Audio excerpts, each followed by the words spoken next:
Students सुप्रभात। आज हम अपने पाठ्यक्रम पर चर्चा को आगे बढ़ाएंगे। आज हम पढ़ेंगे क्षितिज भाग 2 के अंतर्गत गद्य भाग। गद्य भाग के अंतर हम नेताजी के चश्मा पर विचार विमर्श करेंगे कि इस पाठ में हमारे लिए सीखने के लिए क्या क्या है। इस पाठ का नाम जैसा कि आप लोगों को ज्ञात है नेताजी का चश्मा है। इसके लेखक स्वयं प्रकाश जी हैं। स्वयं प्रकाश जी का जो साहित्य लेखन है वो अधिकांशतः देशभक्ति से ओतप्रोत रहा है। उनकी लेखनी ने हमेशा लोगों के अंदर देशभक्ति की भावना को जागृत किया है और इस पाठ का मुख्य उद्देश्य भी यही है कि आज के समाज में घटती हुई देशभक्ति की भावना, देशभक्तों के प्रति घटते मान सम्मान के प्रति लोगों को जागरूक किया जाए, उनके कार्यों को याद किया जाए और अपने शहीदों का सम्मान किया जाए। क्योंकि जो देश अपने शहीदों का सम्मान नहीं करता, जो जाति अपने स्वतंत्रता सेनानियों का सम्मान नहीं करती, उसका पतन निश्चित है, उसका भविष्य कभी भी सुरक्षित नहीं हो सकता। आइए देखते हैं हम इस पाठ में मुख्य पात्र कौन कौन से हैं। इस पाठ के मुख्य पात्र हैं हालदार साहब, चश्मे वाला, कैप्टन, मूर्ति बनाने वाला और कस्बे के लोग इस कहानी के मुख्य पात्र हैं। अब पात्रों के माध्यम से ही लेखक या साहित्यकार या रचनाकार अपने कथन को पूर्णता प्रदान करता है, अर्थात वह अपने उद्देश्य की पूर्ति मुख्य पात्रों के माध्यम से ही करता है। कहानी का जो दायरा है उन्हीं के चारों ओर घूमता रहता है। तो हमारी कहानी के मुख्य पात्र हैं हालदार, कैप्टन, चश्मे वाला। अब इस कहानी का हम प्रारंभ करते हैं कस्बे से। लेखक सर्वप्रथम हमें एक कस्बे का वर्णन करता है कि एक छोटा सा कस्बा है जिसमें एक मुख्य बाजार है और एक चौराहा है और एक मुख्य मार्केट भी है, बाजार भी है। कस्बा बहुत ही छोटा सा है जिसमें 2 ओपन सिनेमा घर हैं, एक नगर पालिका है, 2 स्कूल हैं, एक लड़कों के लिए और एक लड़कियों के लिए। नगर पालिका है तो वह शहर के या कस्बे के विकास के लिए कुछ ना कुछ काम अवश्य करती है, जैसे उसने सड़कें बनवा दी या कबूतरों के लिए छतरी बनवा दी या फिर पेशाब घर बना दिए। इस प्रकार वह कस्बे के विकास के लिए कुछ न कुछ काम करती ही रहती है। इस कस्बे में जो मुख्य बाजार है, एक चौराहा है, उस चौराहे पर एक प्रशासनिक अधिकारी नेताजी सुभाष चंद्र बोस की मूर्ति लगाने का निर्णय करता है। वो सोचता है कि इससे जो चौराहा है उसकी सुंदरता बढ़ेगी, उसका सौंदर्यीकरण का विस्तार होगा और इसी उद्देश्य को ध्यान में रखकर नेताजी सुभाष चंद्र बोस की प्रतिमा लगाने का निर्णय लिया जाता है। लेकिन उस प्रतिमा को लगाने के लिए किसको यह काम सौंपा जाए या इसका बजट कितना होगा, इस पर खर्च कितना आएगा, इसी ऊहापोह में अर्थात इसी दुविधा में उनका अधिकांश समय व्यतीत हो जाता है और वो निर्णय पर नहीं पहुंच पाते कि मूर्ति बनाने का कार्य किसे सौंपा जाए।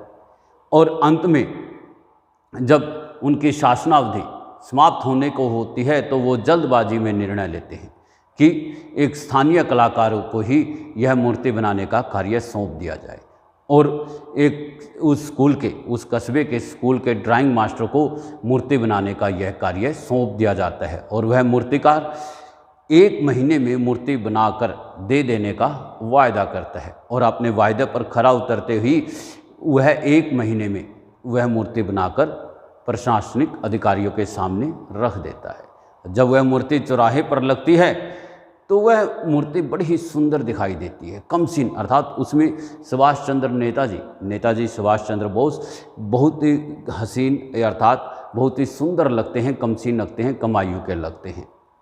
नेताजी को देखकर उनके दिए हुए नारे, आज़ादी में के आंदोलन में दिया हुआ उनका योगदान हमें याद आता है। हमें याद आता है कि उन्होंने कहा था दिल्ली चलो, उन्होंने कहा था तुम मुझे खून दो मैं तुम्हें आज़ादी दूंगा। इस प्रकार मूर्तिकार द्वारा किया गया उनका यह प्रयास सार्थक होता है। मूर्ति वास्तव में ही सुंदर लगती है, जो टोप के नोक से लेकर छाती के दूसरे बटन तक थी, जिसे हम बस्ट कहते हैं। मूर्ति की लंबाई चौड़ाई इतनी थी और उस चौराहे पर वह मूर्ति लगा दी जाती है। हालदार साहब उस कस्बे से हर 15 दिन के बाद गुजरते थे और वो मूर्ति को देखते थे और देखते थे कि मूर्ति तो पत्थर की है और उस पर चश्मा वास्तविक का है, अर्थात रियल है। रियल का उसका चश्मा मूर्ति पहने हुए है। यह देखकर उन्हें बड़ा आश्चर्य होता और मूर्ति उन्हें अपनी ओर आकर्षित करती। वह जब भी चौराहे से गुजरते उस मूर्ति को देखते।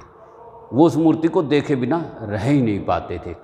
और यह कहानी भी उसी मूर्ति के बारे में, अर्थात हम ये कह सकते हैं कि उसी चश्मे के बारे में है।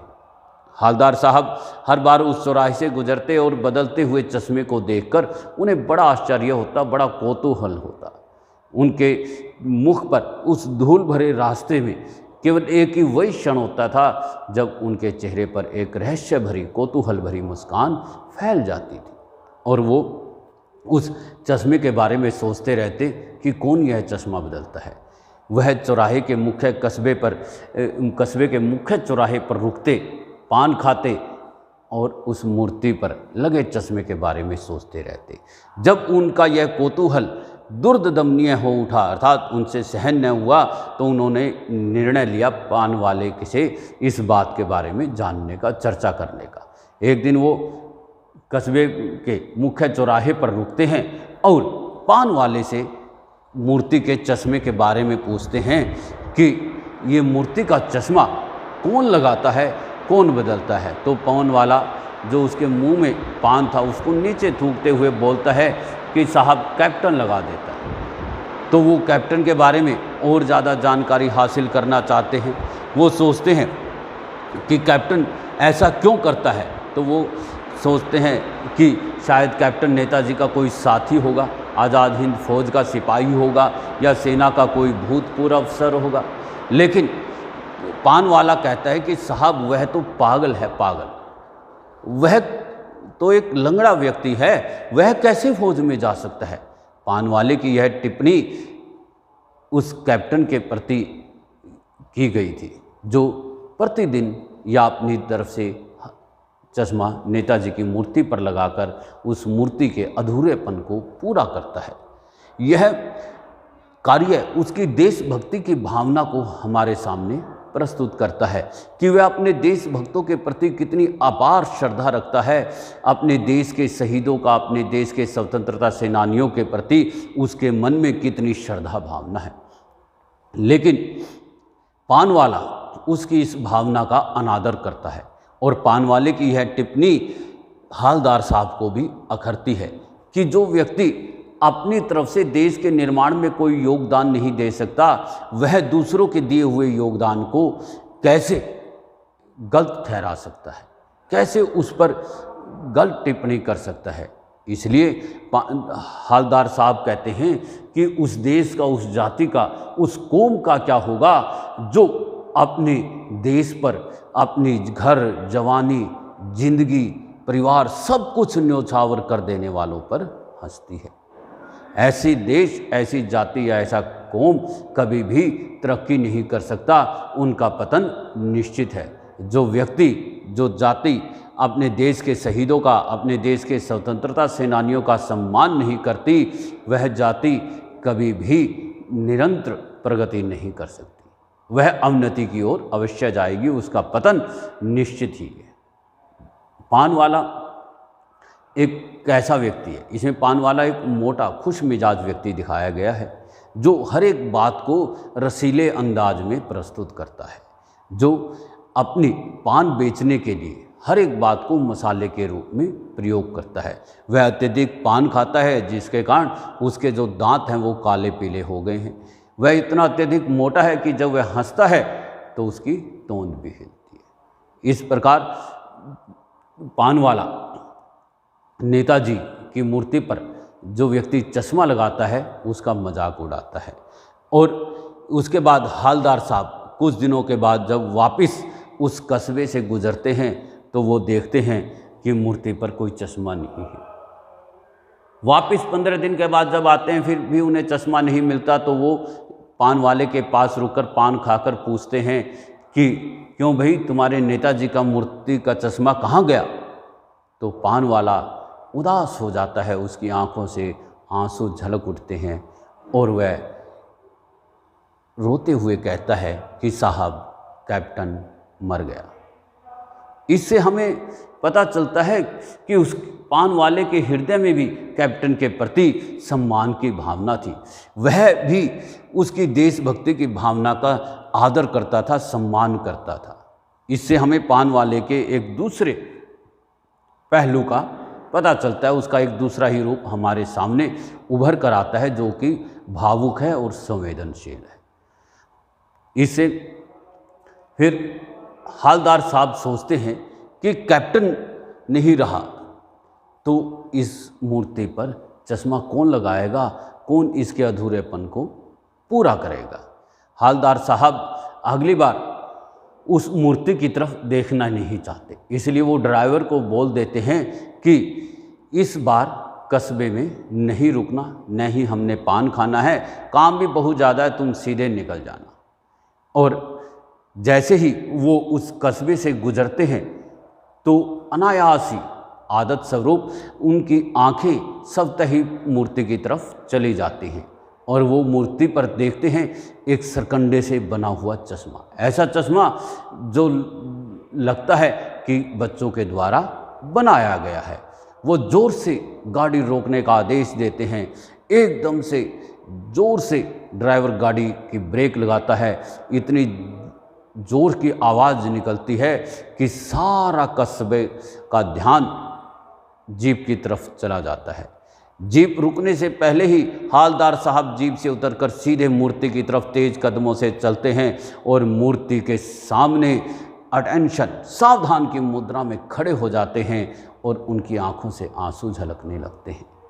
वो अत्यधिक भावुक हो जाते हैं। उनके भावुक होने का कारण वो सरकंडे से बना हुआ चश्मा है, अर्थात यह चश्मा किसी बच्चे के द्वारा बनाया गया है, जो उन्हें यह बताता है कि देश के बच्चों में भी देशभक्ति की भावना कूट कूट कर भरी है। वे भी अपने देश के शहीदों का सम्मान करते हैं, उनमें भी स्वतंत्रता सेनानियों के प्रति, अपने देश के नेताओं के प्रति आदर भावना है। वो भी अपने देश के निर्माण के लिए अपने युवा कंधे देने के लिए तैयार हैं, अर्थात देश का भविष्य उज्जवल है, सही हाथों में देश का भविष्य है। यह सरकंडे का चश्मा हमें यही उम्मीद जगाता है, क्योंकि जिस देश के बच्चों में देशभक्ति की भावना कूट कूट कर भरी होगी, वह उस देश का भविष्य उज्जवल ही है। इस पाठ से हमें प्रेरणा मिलती है कि प्रत्येक व्यक्ति, चाहे वह अमीर है, चाहे वह गरीब है, चाहे वह शिक्षित है या अशिक्षित है, कमज़ोर है या ताकतवर है, किसी भी वर्ग से संबंधित क्यों न हो, अपने देश के निर्माण में अपना योगदान दे सकता है। अपने दैनिक कार्यों से, दैनिक जीवन में हम जो भी काम करते हैं, उनसे भी हम देशभक्ति की भावना का परिचय दे सकते हैं, देश के निर्माण में योगदान दे सकते हैं, देश को आगे बढ़ाने में अपना योगदान दे सकते हैं, अपना सहयोग दे सकते हैं। अब हम अपने से ही लगा लेते हैं। हम अपने दैनिक जीवन में ऐसे बहुत से कार्य हैं जिनको लापरवाही पूर्वक करते हैं और जिससे हमारे देश का बहुत बड़ा नुकसान होता है। जैसे बिजली पानी का सदुपयोग है। यदि हम बिजली पानी का सदुपयोग करें तो बहुत सी बिजली, बहुत सा पानी व्यर्थ होने से बचा सकते हैं, जो हमारा देश के निर्माण में अमूल्य योगदान होगा। हम अपने आसपास जो बच्चे हैं उनको पढ़ना लिखना सिखा सकते हैं, साक्षर बना सकते हैं, ताकि जो देश का पैसा है वो उनको साक्षर बनाने में जो लगता है वो देश के निर्माण में और किसी काम में काम आ सकता है। आज के समय में सबसे बड़ा खतरा विश्व महामारी के रूप में, कोरोना के रूप में हमारे सामने है। हम स्वयं कोविड-19 से बचाव के उपायों का पालन करके और लोगों को भी, अपने परिवार के, अपने आसपास के लोगों को भी कोविड-19 से बचाव के उपाय बताकर, समझाकर इस महामारी से होने वाली त्रासदी से अपने आप को, अपने देश को बचा सकते हैं। और देश के निर्माण में और देशभक्ति की भावना का इस प्रकार हम परिचय दे सकते हैं। इस प्रकार हम अपने दैनिक कार्यों से बहुत सी देश की ऊर्जा को बचा सकते हैं। यही हमारी देशभक्ति है, यही हमारा देश के निर्माण में अमूल्य योगदान होगा। इसलिए हमें अपने दैनिक कार्यों को बड़ी सावधानीपूर्वक और सोच समझकर करना चाहिए कि हम किसी भी चीज़ का दुरुपयोग तो नहीं कर रहे। कल हम इस अध्याय के प्रश्नोत्तर पर चर्चा करेंगे। आशा है आपको यह वीडियो पसंद आया होगा। आपको इस पाठ से संबंधित यदि कोई भी परेशानी है, कोई लाइन समझ में नहीं आ रही, कोई पंक्ति समझ में नहीं आई, तो आप हमसे पूछ सकते हैं, इनबॉक्स में जाकर मैसेज कर सकते हैं। आज आशा है कि आप कोविड-19 से अपना बचाव कर रहे होंगे। धन्यवाद।